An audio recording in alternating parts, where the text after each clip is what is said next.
歡迎來到新聞和活動頻道，請訂閱和分享已更新有關當今最著名明星的最新信息，尺度驚人。楊紫烈毒順利過審太驚喜，連王千源都直呼拍得讓人窒息。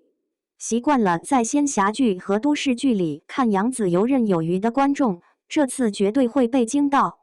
剛過審待定檔的烈毒，硬生生把這位國民甜妹塞進了國產犯罪片最黑暗的角落。她要演的不是常規的點綴性角色，而是一個實打實的緝毒臥底駱家。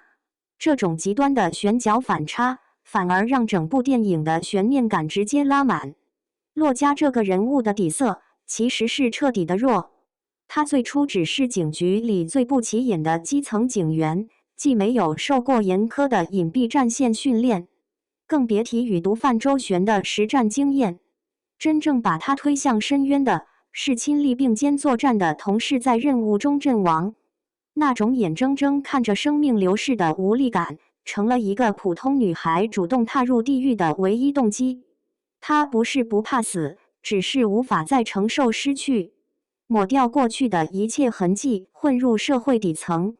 對一個平時連大聲說話都會漲紅臉的女孩來說，無異於扒層皮。她每天面對的不是常規的偵查，而是極度扭曲的試探。同伴被毒打時必須面不改色，遞過來的毒品哪怕內心極度反胃也得硬着頭皮接下。這種游走在崩潰邊緣的心理博弈，遠比單純的槍戰肉搏更考驗心智。以往同類題材總喜歡給主角疊加超強武力值，但駱家的生存哲學只有一個字：熬。在沒有光環加持的毒窟裡，他只能把恐懼咽進肚子，在無人處發抖，在毒販面前卻要偽裝成冷血世故的同類。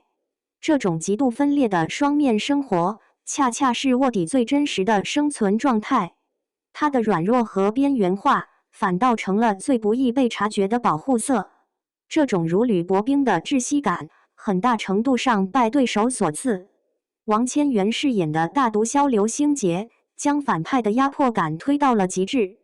他不需要歇斯底里，單憑一句口頭禪就能敏銳捕捉到謊言的蛛絲馬跡。這個表面看似穩重，甚至偶爾流露幾分江湖義氣的黑老大，實則是個為了保全利益能毫不猶豫獻祭親人，把競爭對手往死裡整的惡魔。一黑一白的極端碰撞，從目前流出的零星畫面就能窺見端倪。路透裡的楊紫徹底拋棄了精緻妝造，眼神裡塞滿了疲態與高度緊繃的警覺，連肢體動作都透着一股長期混跡街頭的粗礪感。面對王千源那種連呼吸都帶着極強侵略性的演技，這種剝離了粉絲濾鏡的肉搏式對戲，本身就是對演員心理素質的巨大消耗。現在的市場其實苦懸浮犯罪片久矣，觀眾受夠了那些主角開着豪車耍帥，反派智商強行下線，畫面磨皮到連毛孔都看不見的流水線工業品。